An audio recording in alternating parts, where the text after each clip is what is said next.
আসসালামু আলাইকুম viewers, jazz cooking studio থেকে আমি ফারজানা আবারও এসেছি একটি খুব মজাদার আর হেলদি রেসিপি নিয়ে।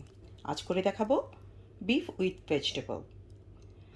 মজাদার এই খাবারটি ছোট বড় সবাই খুব পছন্দ করবে। যারা সবজি খেতে একেবারেই পছন্দ করে না, যে ছোট বাচ্চারা বা বাড়ির অনেক পুরুষ মানুষ আছে, বাড়ির মেল মেম্বাররা সহজে সবজি খেতে চায় না, এইখানে বোনলেস বিফ একদম ফ্যাট ছাড়া আর সবজি, খুব সামান্য মশলায় তৈরি অসম্ভব মজাদার গরম ভাত কিংবা ফ্রাইড রাইসের সাথে খেতে লাগবে অসাধারণ। চলুন দেখে নেই কীভাবে রান্না করলাম, আমার সাথেই থাকুন। মজাদার বিফ উইথ ভেজিটেবল রান্না শুরু করার আগেই আমি উপকরণগুলো একটু দেখিয়ে দিচ্ছি। নিয়েছি এখানে আমি প্রায় 1 কেজির মতো বিফ, বোনলেস বিফ, এবং মাংসটা চেষ্টা করবেন যাতে একটু ভালো কোয়ালিটির হয়ে থাকে। আর এগুলোকে আমি এরকম পাতলা করে কেটে নিয়েছি, চিকন চিকন পাতলা করে, আর সামান্য লবণ এবং গোলমরিচ দিয়ে একটু মেখে নিয়েছি। ওকে, আর এখানে সবজির মধ্যে নিয়েছি শুধু আমি বেবি ব্রকলি, ওকে, আর বেবি ক্যাবেজ, বেবি বাঁধাকপি আর ব্রকলি নিয়েছি। আর একটু মশলার মধ্যে নিয়েছি 1 চামচ পরিমাণ আদা কুচি, 1 চামচ পরিমাণ রসুন কুচি। এটা আপনারা ইচ্ছা মতো নিয়ে নেবেন। এখন বানিয়ে নিব একটা সস, যেটা আমি রান্নায় ব্যবহার করব।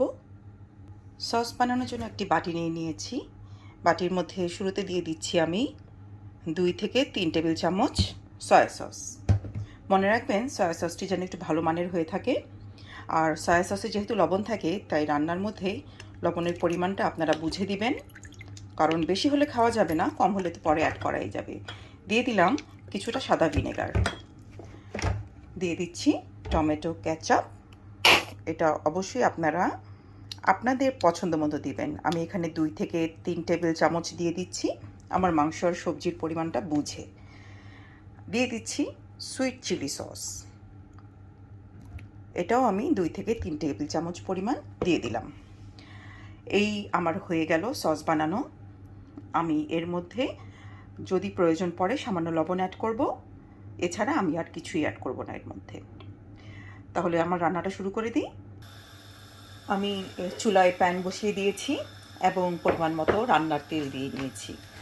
এই রান্নায় খুব বেশি পরিমাণ তেলের প্রয়োজন পড়ে না, বাট হাই হিটে রেখে রান্নাটা করতে হয়।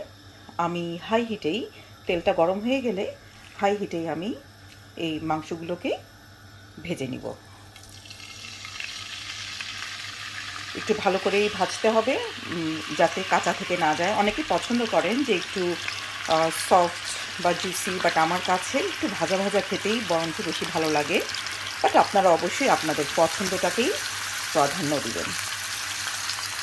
আমি দিয়ে দিলাম সবগুলো মাংস, আমি একসাথেই দিয়ে দিলাম। এগুলোকে আমি সুন্দর করে একটু হাই হিটে ভেজে নিব, কারণ মাংস থেকে পানি বের হবে। আমি যদি লো হিটে করি তাহলে মাংস থেকে পানি উঠে কড়াইটা একদম ভরে যাবে, সেই ভাজা ভাজা টেস্টটা আর পাওয়া যাবে না। তো এগুলোকে আমি ভেজে নিচ্ছি, 5-7 মিনিট ভেজে নিব। দেখতেই পাচ্ছেন হাই হিটে ভাজছি, তারপরেও কি পরিমাণ পানি গোশত থেকে বেরোচ্ছে। তো এই পানিগুলো পুরোপুরি শুকিয়ে হালকা একটু ভাজা ভাজা হয়ে যাওয়া পর্যন্ত এগুলোকে আমি ভেজে নিব, কোনো পানি থাকা যাবে না। মাংসগুলো ভাজা হয়ে গেছে, দেখতে পাচ্ছেন পানি শুকিয়ে তেল বেরিয়ে এসছে। আমি মাংসগুলোকে এখন অপর একটি পাত্রে তুলে রাখবো। মাংস তুলে রেখেছি এবং এই মাংসের তেলেই চুলার কড়াইয়ের মধ্যে আমি কেটে রাখা রসুন এবং আদা কুচিগুলোকে একসাথে দিয়ে দিচ্ছি। খুব বেশিক্ষণ ভাজবো না, একটু ফ্লেভার বেরোলেই এর সাথে সবজিগুলোকে অ্যাড করে দিব। চুলার আঁচটি হাই হিটেই থাকবে। খুব সুন্দর ফ্লেভার অলরেডি বেরিয়ে যাচ্ছে।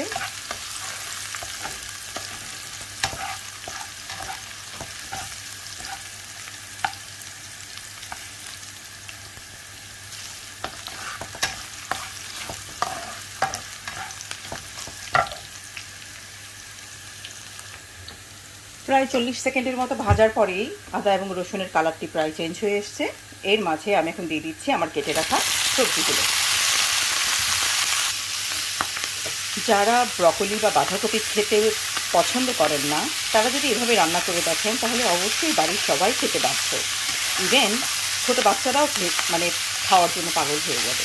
আমার বাচ্চারা ব্রকলি বাঁধাকপি ওদের হচ্ছে, একে তো ওরা সবজি খেতেই চায় না, তারপর ব্রকলি বাঁধাকপি এগুলো ওদের একেবারেই অপছন্দের খাবার। কিন্তু এভাবে যখন করে দিই তাহলে আসলে সবাই খায়। এটা কিন্তু অনেকটা চাইনিজ ডিশের মতো। এটিকে আমি ফ্রাইড রাইসের চেয়ে সাদা ভাত দিয়ে, গরম গরম সাদা ভাত দিয়ে খেতেই আমার কাছে বেশি ভালো লাগে। আপনারা ট্রাই করে দেখবেন। আর এই পর্যায়ে এই সবজি ভাজার সময় আমি কোনো লবণ অ্যাড করছি না, যেহেতু আমি মাংসটাকে একটু লবণ আর গোলমরিচ দিয়ে মেখে ভেজে নিয়েছি। আর আমি যে সসটা তৈরি করেছি, এই সসটার মধ্যে soya sauce, sweet chilli sauce, tomato ketchup এগুলো রয়েছে। এর মাঝে যথেষ্ট পরিমাণ লবণ আছে। লবণ যদি লাগে একান্তই তাহলে সেটা পরে অ্যাড করা যাবে, কারণ বেশি হয়ে গেলে খেতে একেবারেই ভালো লাগবে না। আমি আলাদা করে কোনো পেঁয়াজ ইউজ করিনি। আপনারা চাইলে পেঁয়াজকে কেটে একটু ফালি ফালি করে ইউজ করতে পারেন। আপনারা অবশ্যই চাইলে ডিফারেন্ট টাইপের সবজি ব্যবহার করে নিতে পারেন। একটু কালার চেঞ্জ হয়ে এসছে, দেখতে পাচ্ছেন সবজিগুলোর। আমি এর মাঝে এখন আমার ভেজে রাখা মাংসগুলো দিয়ে দিব। ভেজে রাখা মাংসগুলো সব দিয়ে দিলাম। একটু নেড়ে চেড়ে মিশিয়ে নিব সবজির সাথে।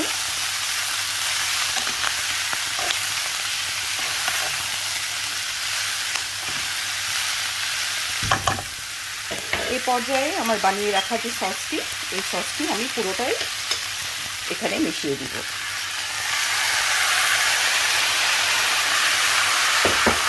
সসের বাটিটিকে সামান্য পানি দিয়ে ধুয়ে দিয়ে দিব। আমি এই খাবারে কোনো কর্নফ্লাওয়ার গুলিয়ে ব্যবহার করছি না, কিন্তু আপনারা যদি একটু ঘন গ্রেভি রাখতে চান তাহলে অবশ্যই গুলিয়ে নেবেন কর্নফ্লাওয়ার সাথে একটু। কিন্তু এর মাঝে আমার কাছে এটা একটু পাতলা পাতলা, খুব হালকা মাখা মাখা পাতলা ঝোলেই ভালো লাগে খেতে। আপনারা আপনাদের পছন্দ অনুযায়ী করে নেবেন। আমি লবণটা টেস্ট করে দেখেছি, আলাদা করে লবণ অ্যাড করার কোনোই প্রয়োজন নেই। এই পর্যায়ে আমি খুবই এসেনশিয়াল একটা আইটেম অ্যাড করে দিচ্ছি, চিলি ফ্লেক্স। আপনারা আপনাদের স্বাদ অনুযায়ী চিলি ফ্লেক্স ব্যবহার করবেন। এটি খাবারের স্বাদ আর ফ্লেভারকে বাড়িয়ে দিবে 100 গুণ।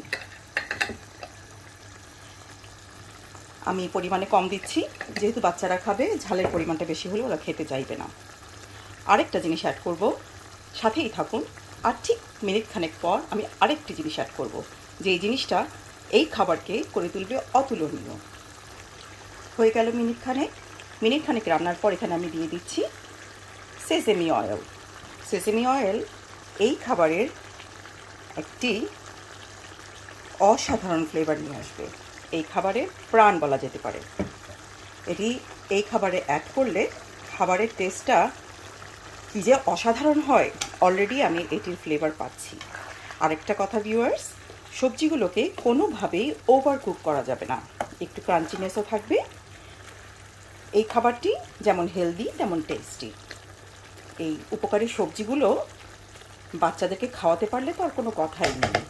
আরেকটা কথা, এখানে যে গরুর গোশত নেওয়া হয়েছে, এই গোশত থেকে কিন্তু কোনো রকমের চর্বি আমরা রাখিনি। চর্বিগুলোকে আমরা আগে থেকেই কেটে ফেলে দিয়েছি। তাই চেষ্টা করবেন স্বাস্থ্যের সুরক্ষার জন্য মাংস থেকে চর্বিগুলোকে ফেলে দেওয়ার জন্য। আর সবজিটা তো অবশ্যই উপকারী। হয়ে গেল আমার রান্না। আমার এই ভেজিটেবল উইথ বিফ রান্না একেবারেই কমপ্লিট। গরম ভাত দিয়ে খেতে খুবই মজা। আপনারা চাইলে চাইনিজ ফ্রাইড রাইস দিয়েও খেতে পারেন। আশা করি আমার আজকের রেসিপিটি আপনাদের ভালো লেগেছে। ভালো লেগে থাকলে অবশ্যই বাসায় ট্রাই করবেন। কমেন্ট বক্সে গিয়ে কমেন্ট করে জানাবেন কেমন লাগলো।